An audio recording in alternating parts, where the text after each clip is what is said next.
l'idée, c'était vraiment de fédérer du monde et de montrer que on peut agir tous ensemble et on peut aussi réduire cette frustration de ne pas avoir de contrôle. Parce que je pense, j'ai remarqué, moi je me suis fait connaître durant les élections législatives, en fait je faisais de la vulgarisation parce que je comprenais rien à la politique. Comme plein de jeunes comme moi, je comprends rien à la politique, c'est compliqué.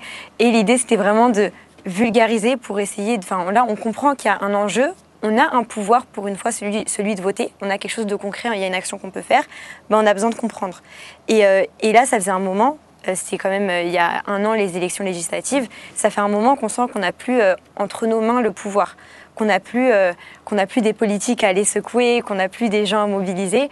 Et je pense à travers les réseaux sociaux, on avait besoin de se dire que là, on doit se mobiliser. Et je pense que c'est un besoin aussi chez nous. Peut-être la jeunesse un peu énervée sur les réseaux sociaux, à force de voir du contenu, il y a une colère qui se crée et l'idée c'est de faire de cette colère quelque chose de bien et de concret. Mais en fait, moi je trouve ces initiatives, elles sont très utiles et honnêtement, je trouve que c'est de la politique en fait. C'est-à-dire, peut-être que toi tu dis ça parce que dans ta tête, la politique c'est, ou la représentation que certains se font de la politique, c'est des gens à l'Assemblée nationale qui débattent ou qui discutent, ou un Premier ministre ou un président de la République qui prend la parole.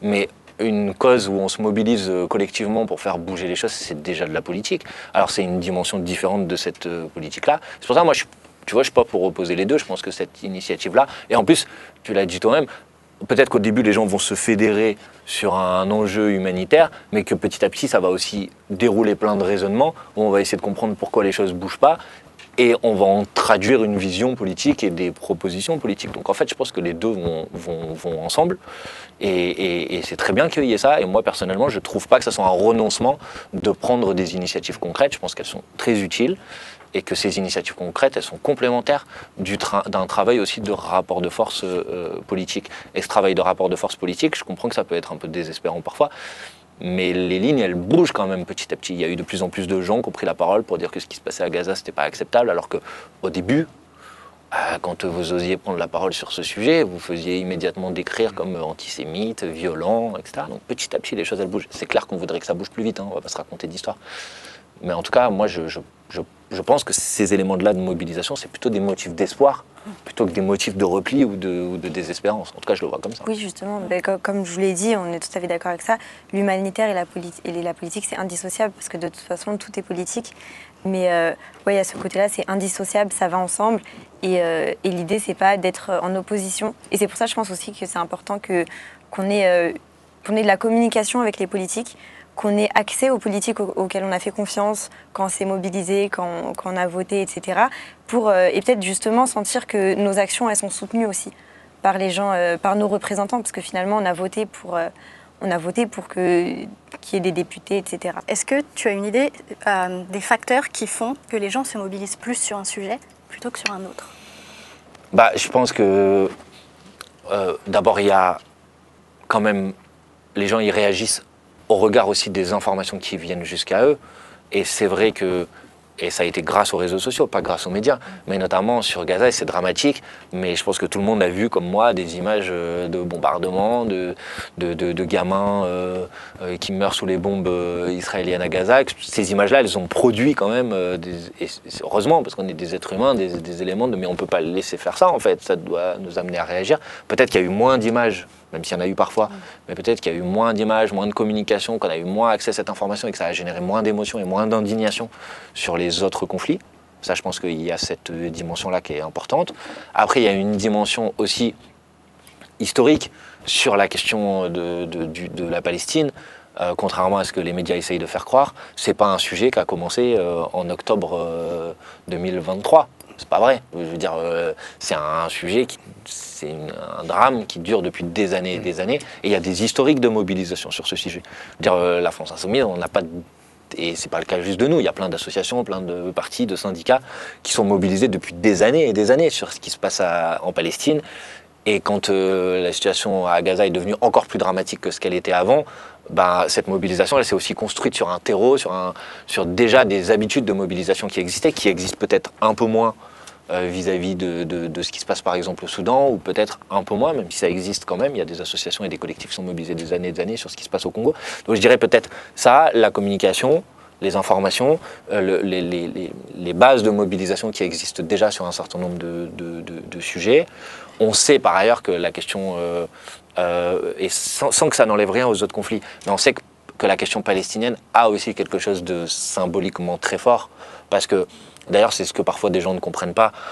Quand les gens en France se mobilisent par rapport à ce qui se passe à Gaza, ils se mobilisent évidemment par rapport à ce qui se passe à Gaza, mais ils se mobilisent aussi parce que cette situation à Gaza, elle résonne avec la place que eux-mêmes, ou les difficultés qu'ils peuvent avoir eux-mêmes ou elles-mêmes dans la société française. Parce que derrière la question Gaza, c'est la question palestinienne, c'est la question coloniale, c'est aussi la question parfois néocoloniale, c'est la question de la place que les gens, des inégalités que les gens peuvent avoir, y compris dans la société française elle-même en fait.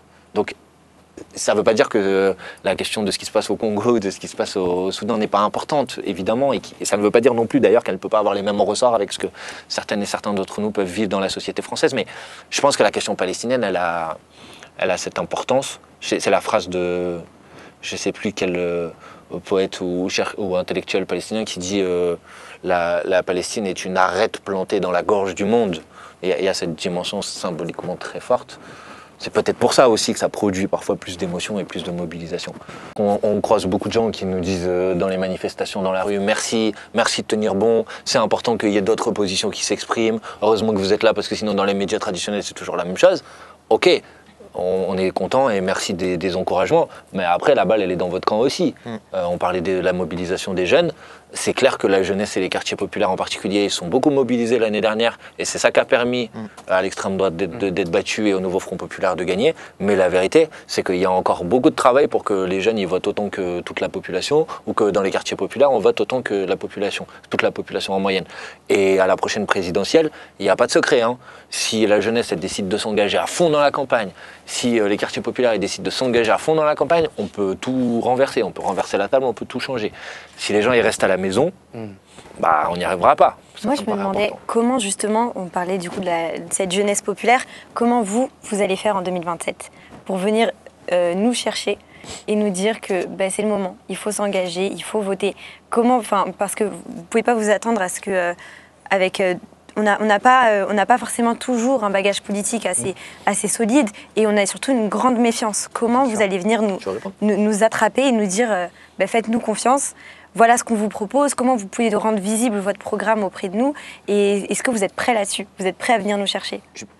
C'est moi qui réponds. Si tu veux. Je pense que nous, déjà, ce qu'on essaye de faire, c'est de faire des démonstrations. C'est-à-dire, il y a une méfiance qui existe contre les politiques qui est légitime, en réalité.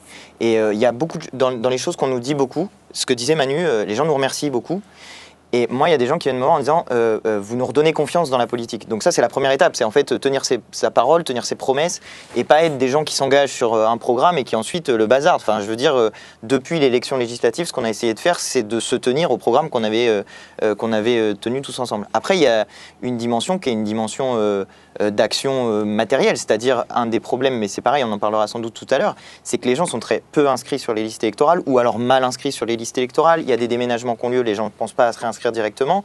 Et puis parfois, il y a un peu l'idée à quoi ça sert les élections en fait. Enfin, je veux dire, on élit des gens. Même là, on a gagné. Donc là, on a gagné et en fait, à la fin, on ne gouverne même pas le pays. Donc qu'est-ce que c'est que cette histoire-là? Et il y a du coup un travail, je pense, de reprise de confiance dans le fait que le vote peut être un outil de changement. Et ça, c'est le travail qu'on essaye de faire nous au quotidien. Mais en réalité, moi, si je compare 2022, le niveau de mobilisation ou de suivi de la politique qu'il y avait, notamment dans la jeunesse, et aujourd'hui, c'est pas du tout pareil. Pas du tout pareil.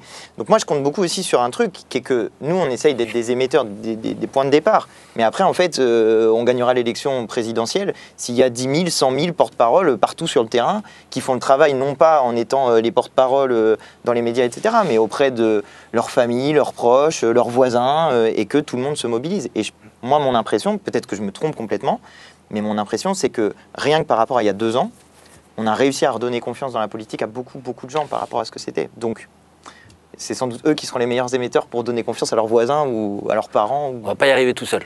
Et ce qu'on essaye de construire aussi, beaucoup, en tout cas la manière avec laquelle on pense nos campagnes, c'est vraiment d'avoir des réseaux qui après parlent à des personnes qu'on convainc, qui parlent à des gens, qui parlent à des gens, qui parlent à des gens. Tout à l'heure je disais, on se bat pas à armes égales avec nos adversaires.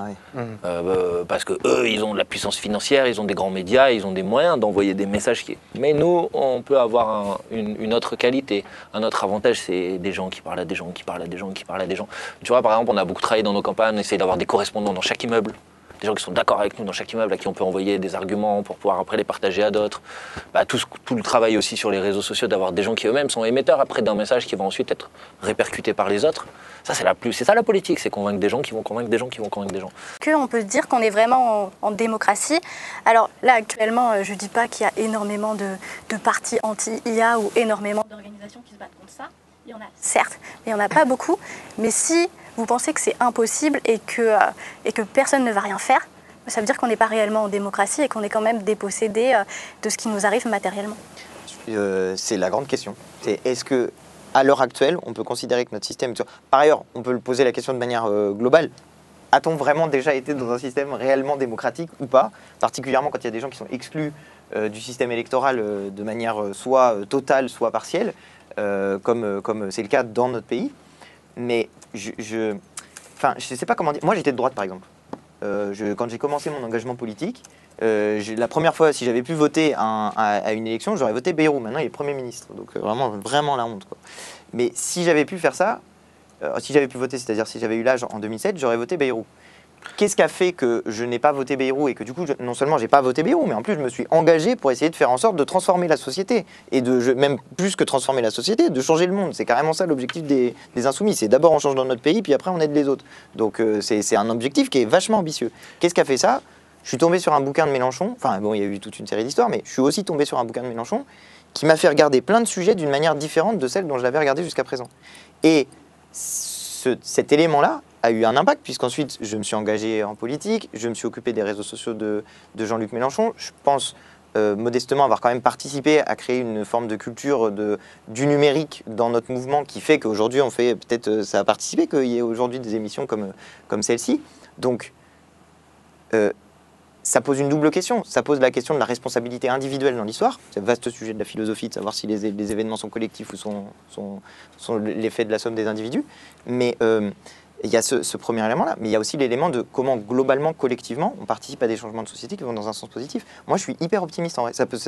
J'entends de ce que vous me dites que peut-être on pourrait se dire que tout est perdu. Mais en fait, je pense l'inverse. Et notamment, votre génération, je suis sidéré du niveau de conscience politique.